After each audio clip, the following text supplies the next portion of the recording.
안녕하세요. 네, 이철환 교수입니다. 네, 오늘 여러분들 그 스포츠에서의 기술에 대한 개념에 대해서 이야기해 보려고 합니다.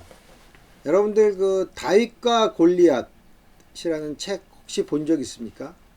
이 책은 말콤 글래드웰이 그 선보인 베스트셀러죠. 이 글래드웰은 다윗과 골리앗의 그 수천 년 전 그 대결을 통해서 기존 상식에서 벗어나면 놀라운 결과를 낼 수 있다라는 것을 우리한테 이제 전달해 줬는데요. 그래서 실질적으로 우리가 일방적인 우위다라고 알려진 그러한 어떤 그 현상에서 반드시 변수는 존재할 수 있다라는 것을 이 글래드웰이 이제 또 강조를 했는데, 어떤 아무리 일반적인 우위를 갖고 있더라도 겁을 먹거나 또는 너무나 만만디 형태로 들어가면 다윗 그 골리앗도 질 수 있다. 다윗이 그 허점을 파고들어서 이길 수 있다라는 것을 이야기했던 게 이 책인데요. 골리앗은 힘을 상징하기도 하지만 그 거대한 힘이라는 것은 어떻게 보면은 약점의 근거가 될 수 있다는 것을 글래드웰은 이야기합니다. 그래서 글래드웰은 자신이 약자라는 사실은 때때로 우리가 인식하지 못하는 방식으로 사람들을 바꾸어 놓을 수 있다. 약자로 존재한다는 것은 문을 열어 기회를 만들어낼 수 있고, 자신을 가르치고 일깨우며 그런 처지가 아니었다면 생각할 수 없었던 다른 것을 가능하게 한다라고 글래드웰이 이야기를 합니다. 그렇죠. 약자기 때문에 강자가 볼 수 없었던 것을 보게끔 되고 새로운 기술을 가질 수 있다라는 것이 바로 글래드웰의 통찰이었던 것이죠. 다시 우리 다윗과 골리앗으로 돌아가겠습니다. 우리 성경의 아주 중요한 그 틀을 차지하죠. 구약에서요. 고대 시대의 일반적인 결투 방식은 1대1 결투였습니다.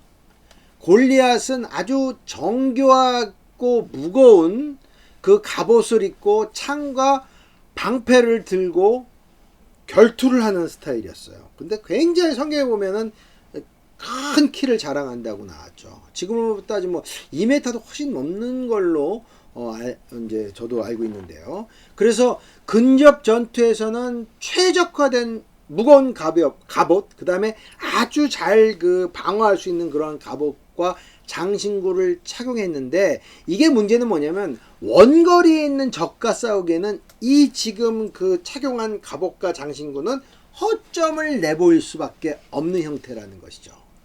다윗은 사울이 탁 주는 칼과 갑옷을 이런지하에 거절하게 되죠. 그리고 본인이 양치면서 늑대들을 이렇게 물리칠 때 썼던 돌 5개만을 가방에 넣고 양치기 지팡이를 들고 결투 장소로 나갔죠. 그러니까 어떻게 됐죠? 다윗을 보고 골리앗은 무슨 생각을 했을까요? 이런 생각했죠. 야, 저거 봐라. 웬 어린이가 지팡이를 들고 와가지고 지금 나랑 싸우겠다고 하니까 참 니네들 우습다, 이런 생각 허탈하게 다윗을 쳐다보고 있어요.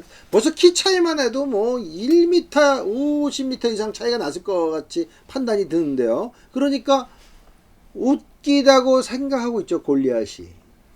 이때 골리앗은 전혀 싸움이 되지 않는다고 생각을 하는 그 순간에 다윗은 돌을 가죽 투석 주머니에 넣고 던지게 됩니다. 이때 돌이 골리앗의 얼굴에 명중하게 되었죠.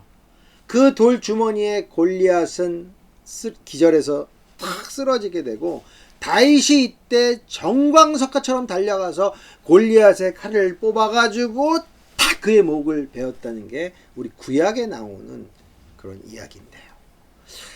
그렇다면 이 전투에서 다윗의 승리는 무엇을 의미할까요? 두 가지 정도 생각해 볼 수가 있죠. 첫 번째는 보이는 것이 다가 아니라는 것이에요. 체구, 힘, 체중, 경력, 이러한 것들이 중요하지만 실전에는 이 사전에 있는 이러한 기록들은 아무것도 아니다. 보이는 것에 안주하는 사람은 결코 실전에는 이길 수 없다라는 것이죠. 두 번째는 모두가 골리앗을 무섭게 생각했지만 실제 정확한 정보는 부족했다라는 것이에요. 글래드웰은 골리앗이 다윗과 싸움을 시작하면서 내게로 오라고 말한 이유는 그의 시력에 문제가 있었다고 지적을 합니다. 지금 의학 전문가들은요, 그 당시에 골리앗의 뇌와 수체의 그 부분에 악성 종양의 원인인 말단 이제 비대증을 앓고 있었다. 말단 비대증으로 있어서 악성 종양이 있지 않았을까라고 진단하는 사람도 있다는 거예요. 물론 우리가 그 시대를 살지 않았기 모르는데 그랬기 때문에 다윗한테 야, 너 빨리 이쪽으로 와봐.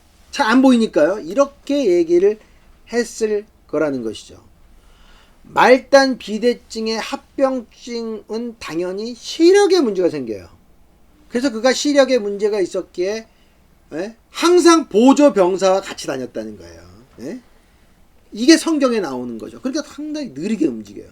이때 다윗은 싸움의 규칙을 바꿨습니다. 그 바뀌면서 멀리 떨어져서 돌멩이를 던져서 얼굴에 명중시켜서 쓰러뜨린 그 기존의 근접거리에서 치고받는 싸움이 아닌 싸움의 규칙을 바꿔서 다윗은 놀라운 승리를 하게 됐습니다. 화이팅이죠. 네, 그렇다면 스포츠 상황에서도 이러한 다윗이 존재할 수 있을까요? 당연히 있죠. 유도나 태권도 종목에서의 그 절대 강자가 신흥 선수들한테 맥없이 무너지는 경우 우리는 너무 많이 봤죠. 절대 강자라고 일컬어지는 그 선수는 이미 모든 것이 노출되어 있습니다. 다 알아요. 그러니까 준비하는 사람들은 어떤 것이 허점인지 잘 알게 되죠. 그의 전술과 전략의 패턴들도 이미 상대편이 알기 쉽다라는 것이죠. 네, 2018년 러시아 월드컵에서 독일과 조별 예선전에서 우리 대한민국 축구팀이 붙게 됩니다. 그때 우리나라 축구팀의 선수는 마치 다윗처럼 싸웠죠. 그래서 당시 한국은 월드컵 디펜딩 챔피언을 상대로 최초로 승리한 아시아 국가라는 영광스러운 호칭을 얻게 됩니다. 왜 그랬죠? 다윗이 거인 골리앗을 이기고 승전했듯이 우리 축구팀도 16강 진출에는 실패했지만 바로 그 독일팀의 약점을 파고 들어가서 놀라운 승리를 갖게 된다는 것이죠. 네, 그렇다면 앞으로도 이러한 스포츠 경기에서 다윗과 같은 반전은 어떻게 일어날 수 있을까요? 첫 번째는요, 외형적인 실력 차이가 존재할 경우에는 이를 만회할 만한 멘탈 능력이 반드시 필요한 것입니다. 첫 번째 중요한 멘탈 능력이 있어야 다윗이 된다는 얘기예요. 독일과의 경기에서 후반전부터 두 팀의 체력이 급격히 떨어지게 되었죠. 그 당시에. 이때 우리 선수들은 오직 정신력으로만 뛰었어요. 승리를 위해서. FIFA 순위 그 엄청난 차이를 극복할 수 있는 건 뭐죠? 정신력, 멘탈 파워라는 것이죠. 두 번째는 상대팀보다 당연히 더 많은 훈련을 해야 돼요. 우리는 골리앗보다 훨씬 더 많은 훈련을 해야 되고 그 피와 땀이 결과로 나온다라는 것이죠.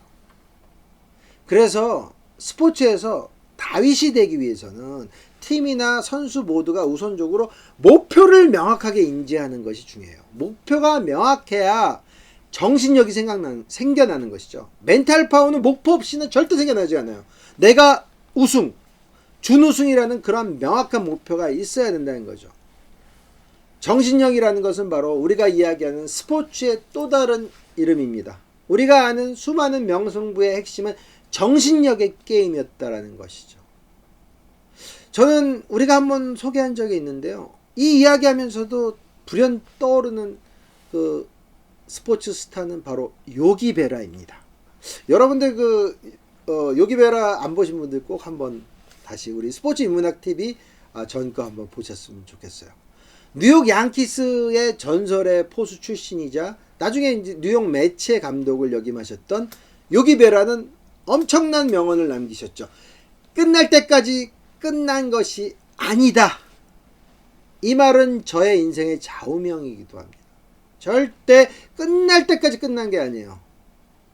1973년 여름에 뉴욕 매치가 최하위였다고 그래요. 그때 기자들은 이번 시즌 매치는 이제 끝났죠. 이제 뭐 최하위로 끝나게 될 거예요. 이때 그는 담담히 이런 얘기를 했어요. 끝날 때까지 끝난 게 아닙니다. 그리고 실제 그 시즌 뉴욕 매치는 지구 우승을 차지하고 월드 시리즈까지 진출하는 쾌거를 이루게 됩니다. 우리 삶도 마찬가지입니다. 끝날 때까지 결단코 끝난 것은 아닙니다. 아무리 골리앗과 붙게 되더라도 정신력 있고 훈련 열심히 하고 목표를 향해서 꾸준히 간다면 승리할 수 있습니다.